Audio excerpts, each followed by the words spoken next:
यह बात कुछ महीने पहले की है, जब मेरे पति के सहकर्मी ने मेरी ऐसी हालत कर दी कि मैं आपको क्या बताऊं। मेरे पति ऑफिस के काम से लगातार बाहर रहते थे। उनका एक सहकर्मी हमारे मोहल्ले में ही रहता था। मेरे पति ने उसे घर पर बुलाया था और मुझसे मिलवाया था और उसे कहा था कि अगर राहुल को कभी जरूरत पड़े तो अपनी बीवी की मदद कर देना और दुकान से सामान लाकर पहुंचा देना। वह सहकर्मी बहुत मददगार था। जरूरत पड़ने पर हमारे घर का छोटा मोटा काम भी निपटा दिया करता था। दोस्तों, अगर आपको स्टोरी इतनी अच्छी लग रही है तो सबसे पहले वीडियो को लाइक करें और चैनल को सब्सक्राइब जरूर कर लें। एक बार लाइक और सब्सक्राइब कर लीजिए। फिर आगे बढ़ते हैं स्टोरी में। एक शाम जब मेरे पति शहर से बाहर थे, उसका सहकर्मी, जो हमेशा मुझे ऐसे निहारता था जैसे उसने कभी मेरी तरह हसीन औरत नहीं देखी हो। मेरा नाम रिया है। मेरी उम्र 26 साल है। मैं आपको अपनी पर बीती कहानी सुनाने जा रही हूँ। एक शाम की बात है, उसने मेरे घर की घंटी बजाई। मैं पहले से ही समझ चुकी थी क्योंकि उसकी आंखें हमेशा मुझ पर टिकी रहती थी। वैसे भी वह मेरे पति से ज्यादा आकर्षक था और मेरा मन भी उसकी ओर खींचता था। घंटी बजी तो मैंने पूछा, कौन है, मिलूंगो के? बाहर से आवाज आई, भाभी जी, मैं राहुल हूँ। आवाज सुनते ही मेरी सांसें तेज हो गई। उसने पहली बार मुझे भाभी जी कहा था और उसका लहजा कुछ अलग सा था, जैसे वह कहकर कुछ और इशारा कर रहा हो। मैंने तुरंत दरवाजा खोल दिया। उसने पूछा, आप ठीक तो हैं? मैंने धीमे से कहा, मेद यही दर्द है। राहुल ने मुस्कुराते हुए जवाब दिया, अगर आप कहें तो मैं मालिश कर दूं, दर्द तुरंत आराम हो जाएगा। उसकी बात सुनकर मेरी सांस रुक सी गई। मैं समझ गई थी वह असल में क्या कहना चाहता है, लेकिन मेरा भी मन उसी राह पर था। मैंने बस हल्का सा सिर हिलाया और वह अंदर चला आया। मैं सोफे पर लेट गई। उसने तेल लिया और हाथों पर लगाया और मेरे पास आ बैठा। उसका बदन मेरे इतना नजदीक था। उसकी एक उंगली मेरी गर्दन को छू रही थी। जैसे ही उसने मेरी पीठ पर तेल लगाना शुरू किया, मेरी सांसें और तेज हो गई। उसकी उंगलियों का वो स्पर्श सीधे दिल को छू रहा था, कभी हल्का दबाता, कभी गहरा। मैंने आंखें बंद कर ली और होंठ दबाने लगी। राहुल धीरे से बोला, भाभी जी, लगता है तेल असर कर रहा है। उसकी मुस्कान, उसकी नजरें, सब मुझे काबू से बाहर कर रही थी। मैं खामोश थी, लेकिन अंदर से पूरा बदन कांप रहा था। दोस्तों, स्टोरी आपको इतनी अच्छी लग रही है तो अभी वीडियो को लाइक कर दो और चैनल को सब्सक्राइब कर लो, क्योंकि आगे भी ऐसी ही मजेदार स्टोरी आने वाली है। और जो सब्सक्राइब करेंगे उन्हें मैं अपना नंबर भी दूंगा, तो जल्दी से सब्सक्राइब करो। चलिए अब स्टोरी आगे बढ़ाते हैं। उसकी उंगलियां कभी नीचे जाती, कभी ऊपर।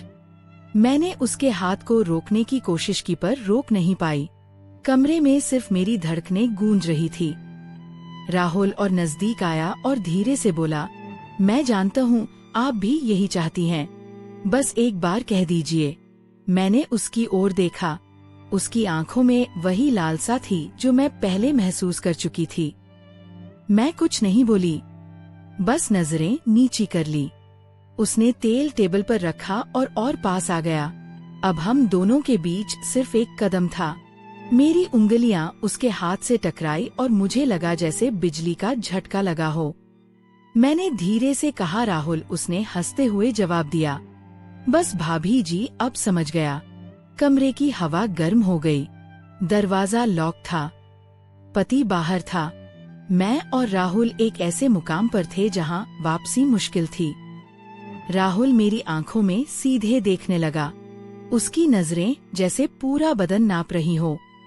मैं चुप थी, बस होंठ काटती रही। उसने धीरे से कहा, भाभी जी, आप कुछ बोलती क्यों नहीं? आपके चेहरे पर सब साफ है। मुझे संभलना मुश्किल हो रहा था। मेरा दिल जोरों से धड़क रहा था। मैंने खुद को काबू किया और उसकी तरफ मुड़ी। वह धीरे से और करीब आया। उसके हाथ मेरी कमर पर ठहर गए। मैं एक पल सख्त हो गई, पर अगले पल मैंने आंखें बंद कर ली, जैसे मैं भी तैयार थी। राहुल धीमी आवाज में बोला, अभी दर्द कम करना है या और बढ़ाना है? मेरे होठों पर हल्की मुस्कान आई, लेकिन मैं चुप रही। उसकी आवाज, उसकी सांसें सब मेरे अंदर घूम रही थी। कमरे में सिर्फ लैंप की मध्यम रोशनी थी। उस रोशनी में उसका चेहरा और साफ दिख रहा था। मैं उसकी हर हरकत महसूस कर रही थी। जब उसने दोनों हाथ मेरी कमर पर रखे तो मैंने सांस अंदर खींची। मैंने धीरे से कहा, राहुल, और उसने बिना रुके जवाब दिया, बस भाभी जी, मैं तो आपके लिए ही आया हूँ। मुझे लगा अरमैया जैसे सब कुछ थम गया हो। उसका हाथ धीरे धीरे नीचे की ओर बढ़ रहा था और मेरा बदन अपने आप ढीला पड़ रहा था। मैंने उसका हाथ पकड़कर रोकने की कोशिश की पर अंदर से रोक नहीं सकी। उसने अपना चेहरा इतना पास लाया कि मैं उसकी सांसें महसूस कर रही थी। मेरी आंखों के सामने सिर्फ उसका चेहरा था। उसकी मुस्कान जैसे कह रही हो, अब तुम मेरी हो। मैंने सर हल्का सा झुकाया और उस पल मैं खुद को रोक नहीं पाई। राहुल ने धीरे से कहा, भाभी जी, आपके पति को कभी पता नहीं चलेगा। आप बस आज की शाम यादगार बना दो। मेरी उंगलियां उसके हाथ पर कस गई और मैं बस उसे देख रही थी। दिल में डर था, लेकिन उस डर से ज्यादा एक अजीब सी उमंग थी।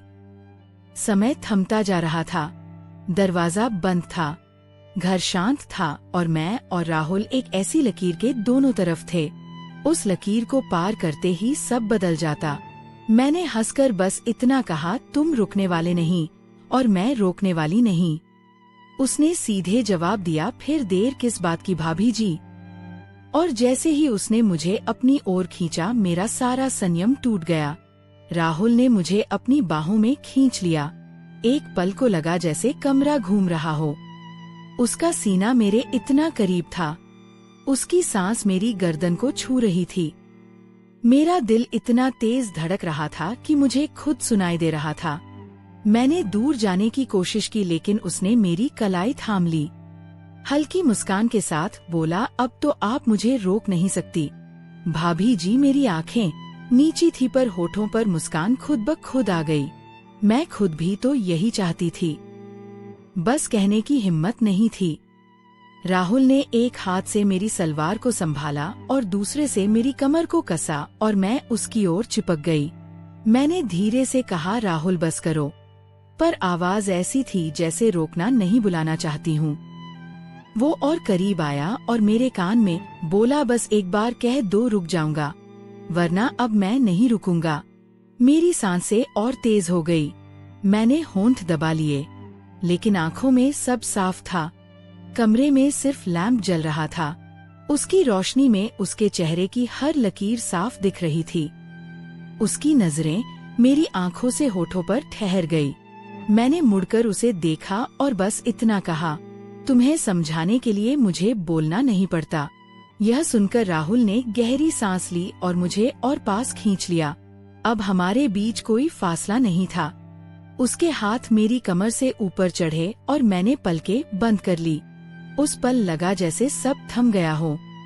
दरवाजा बंद, घर खामोश और हम दोनों अकेले। पति बाहर था और मैं अपने पति के सहकर्मी की बाहों में थी।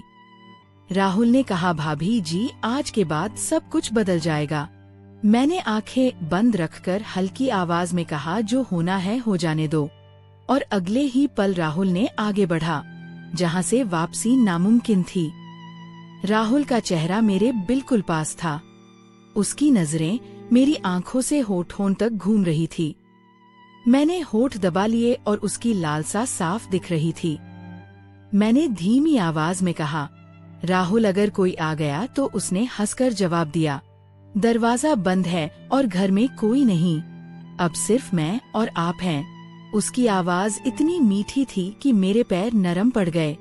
मेरा दिल कह रहा था रुक जाओ, पर जिस्म कह रहा था आगे बढ़ो। राहुल ने एक हाथ से मेरी कमर और कसी और दूसरे से मेरी सलवार साइड की। उसकी उंगलियां मेरी गर्दन से फिसलती हुई नीचे गई। मेरी सांसें फिर तेज हो गई। मैं उसकी तरफ मुड़कर बोली, तुम समझ नहीं रहे, मैं खुद को रोक नहीं पाऊंगी। राहुल और नजदीक आया और धीरे बोला, इसीलिए तो आया हूँ, आपको रोकने नहीं बल्कि खुश करने। उस पल मेरी आंखें उसके चेहरे पर ठहर गई। उसका अंदाज, उसकी आवाज सब मुझे खींच रहा था। मैंने हाथ उसके सीने पर रखा जैसे दूर कर रही हूँ, पर वह दूर नहीं हुआ बल्कि और पास आ गया। उसने मेरी कलाई पकड़ी और अपनी ओर खींचा। अब कोई दूरी नहीं थी। उसकी सांसें मेरी गर्दन को जला रही थी। मैंने आंखें बंद की और सर उसके कंधे पर रख दिया। उसने धीरे कहा, भाभी अब बस आप मेरी हो। मेरी उंगलियां उसके हाथ पर फिसल रही थी। मैं कुछ नहीं कह पाई, सिर्फ उसके और करीब होती गई।